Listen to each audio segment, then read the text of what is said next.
और मैं हमारे बीच उपस्थित हैं, कह सकते हैं कि आज भी से हनीगावत जालूरिया पौरसभा के वाइस चेयरमैन।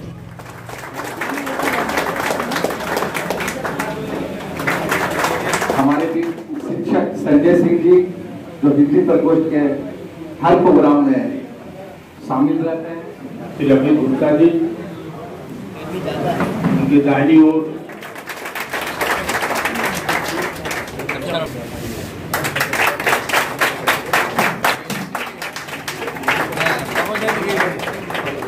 मैं बहुत बहुत सुयोग बनाकर सम्मानित करें।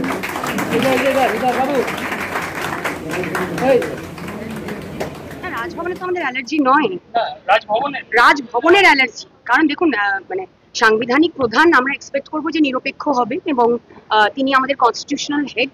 কিন্তু তিনি যদি মানে একটা নির্দিষ্ট দলীয় পার্টির মুখপাত্রর মতো ব্যবহার করেন, তখন তো এটা মনেই হবে না। আর বিভিন্ন জায়গায় বিভিন্ন যা শোনা যাচ্ছে, সেই জন্য তো আমরা মহিলারা কেউ আমরা যেতে চাই না, আমরা নিজেরাই যেতে চাই না। অবশ্যই ইনসিকিউর ফিল করবো না। মানে যেটা আমি শুনছি নিউজ চ্যানেলের মাধ্যমে, আপনাদের মাধ্যমে আমরা যেটা শুনেছি, যেটা যে অভিযোগ, মানে কি সত্যি কি মিথ্যে আমি তার বিষয়ে যাচ্ছি না, সেটা কোর্টের ব্যাপার এবং কোর্ট সেটা সিদ্ধান্ত নেবে। ঠিক আছে, কি ঠিক কি ভুল আমি ওই বিষয়ে যাচ্ছি না, কিন্তু যেটা শুনছি সেটা মনে কোথাও না কোথাও সাবকনশিয়াস মাইন্ডে থাকলে মনে তো হবে যে আমিও যাব, ওখানে কোনো অসুবিধা না হয়, এটা তো মনেই হবে স্বাভাবিক। এটা মহিলার জন্য এটা নিরাপত্তাটা তো ইম্পর্টেন্ট না, সেফটি ইস্যু। না বলে আমরা মনে করছি না, কিন্তু যে ঘটনা সব ঘটছে সেটা তো মনে হচ্ছে যে অবশ্যই মহিলাদের জন্য নিরাপদ হয়তো নয় আপাতত। একটা জিনিস প্রেসিডেন্ট যদি প্রধানমন্ত্রীকে বলে কি তুমি রাষ্ট্রপতি ভবনে এসে শপথ গ্রহণ করো সব এমপি কে, এটা কি হয়? একটা পদ্ধতি আছে, পদ্ধতিকে ডিপার্চার। আচ্ছা, উনি কোনো এক্সপ্লেনেশন দিয়েছে যে আমি কেন ওই পদ্ধতিকে ডিপার্চার করে এই দুজনকে আমার এখানে মানে আমরা তো আলাদা কিছু চাইনি। আমরা বলিনি যে আমরা ভিক্টোরিয়া মেমোরিয়ালের সামনে শপথ বাক্য পাঠ করব, আমরা তো বলিনি। আর আমরা লোকসভা একসাথে, আমাদের বিধানসভা উপনির্বাচন হলো, তারা গিয়ে শপথ নিয়ে তারা সেশন শেষ করে নিল, আমরা ধর্নায় বসে আছি। এটা তো উচিত না, তো বাংলার ব্যাপারে ভাবা উচিত না। হয়তো বিজেপির প্রতিনিধিরা জিতলে হয়তো এই হ্যাসেলটা ওনাদের পইতে হতো না।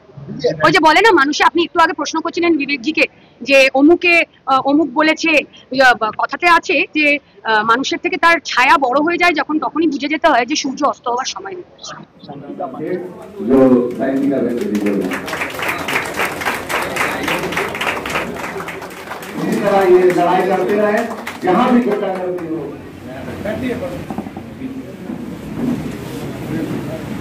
विवेक गुप्ता जी के लिए एक बार जोरदार हाथ ताली से स्वागत कीजिए। শুভেন্দু অধিকারী জন্য আমি কি বলবো, ওনার অ্যাকচুয়ালি কি আছে না, রেজাল্টের পরে উনি দিল্লিতে উত্তর দিতে পারছেন না কি কেন এরকম রেজাল্ট হয়েছে। আর বাই ইলেকশনের রেজাল্ট দেখে তো একদম মানে উনি তো অমিত শাহকে গিয়ে কি বলবেন, ফাটাফাটি রেজাল্ট হয়েছে, ওটা তো আমরা বুঝতে পারি। দেখুন, শুভেন্দু অধিকারী এখন অনেকগুলো জিনিস বলেন, কি বলেন আমরা ওর উপরে উত্তর দিতে চাই না। আমরা মমতার সৈনিকটা, আমরা চুপচাপ আমাদের কাজ করে থাকি। মমতার পশ্চিমবঙ্গে, আমি মমতাদির পশ্চিমবঙ্গে হিন্দু, শিখ, মুসলিম, ইসাই, বিহারি, ইউপি, বাঙালি সবারই উন্নয়ন হচ্ছে।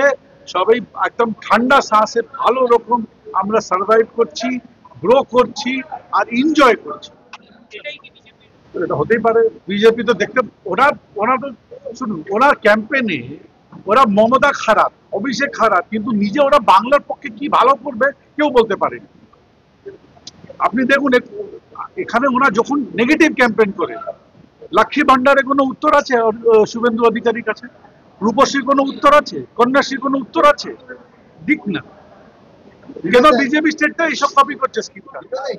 হিন্দি ভাষাভাষী কিসি কি বপতি নেই, তার বাবার সম্পত্তি নেই। হিন্দি ভাষাভাষী ওখানে ভোট দেবে যারা হিন্দি ভাষাভাষীকে মন দিয়ে প্রেম করবে, আর সেটা শুধু মমতা বন্দ্যোপাধ্যায়কে।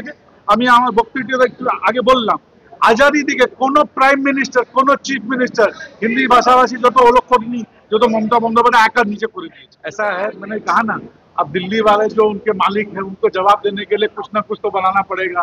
अब वोट परसेंटेज बढ़ा है घटा है क्या है नहीं है, हम लोग 29 जीते और वो लोग 12 सीट जीते। हम चाहेंगे कि बीजेपी के जितने एमपी, ममता बनर्जी के जितने एमपी के साथ कंधे से कंधा मिलाकर बंगाल को एक सोनार बंगला बनाने के लिए दिल्ली में एक साथ आवाज उठाएं। बीजेपी का एजेंडा टीएमसी का एजेंडा नहीं, एजेंडा बंगाल का है। एजेंडा है बंगाल के लिए काम करने का, एजेंडा है बंगाल। तो मैं आमंत्रण देना चाहता हूं खासकर उन लोगों को जिन्होंने जो एमपी बन के वो लोग न बंगाल में दिखते हैं न बंगाल के लिए आवाज उठाते हैं। अभी भी मौका है, सुधर जाओ। इस बार तो डबल डिजिट पार कर गए, अगली बार डबल डिजिट भी पार नहीं कर पाओ।